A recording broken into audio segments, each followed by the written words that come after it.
তো আজকে আমি একাস লিমিটেড যে আইপিওটা সেটা নিয়ে একটু কথা বলছি। একাস লিমিটেড যে আইপিওটা এটা হচ্ছে সম্পূর্ণরূপে এরোস্পেস একটা কোম্পানি। এই কোম্পানিটার যে লঞ্চ হবে আইপিওটা মার্কেটে, সেটা 3 তারিখ ডিসেম্বর মাসে, ক্লোজ হচ্ছে 5 তারিখ ডিসেম্বর মাসে, আর টেন্টেটিভ অ্যালটমেন্ট ডিসেম্বরের 8 তারিখ। রিফান্ড দেওয়া শুরু হবে 9 ডিসেম্বর থেকে, আর ক্রেডিট হবে শেয়ারগুলো আপনাদের অ্যাকাউন্টে ডিসেম্বরের 9 তারিখ থেকে, আর লিস্টিং হবে ডিসেম্বরের 10 তারিখে।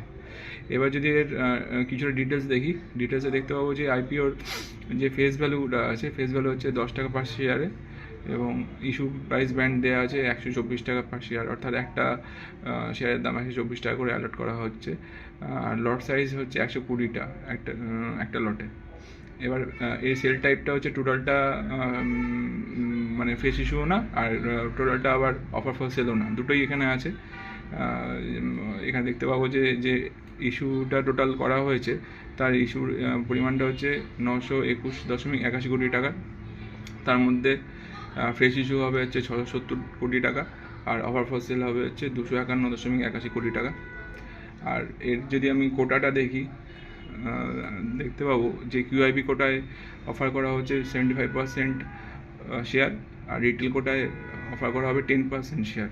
যেহেতু ইস্যু সাইজটাও ছোটো আছে সেই হিসাবে 10% শেয়ার, আর এনআই কোটাতে অফার করা হচ্ছে 15% শেয়ার। তো এই ভিডিওতে আমি এইটুকুই ডিটেলস দিলাম। পরের ভিডিওতে আমি ডিটেলস সম্বন্ধে বলবো, আইপিওটার ডিটেলস, ফিনান্সিয়াল ফান্ডামেন্টাল পুরোটা আমি বলবো। এই ভিডিওটা কেমন লাগলো সেটা আমার কমেন্টের মাধ্যমে জানাবেন। ভালো লাগলে কমেন্ট করবেন, আর ভালো লাগলে আমার চ্যানেলটা সাবস্ক্রাইব করবেন, শেয়ার করবেন, লাইক করবেন। ধন্যবাদ।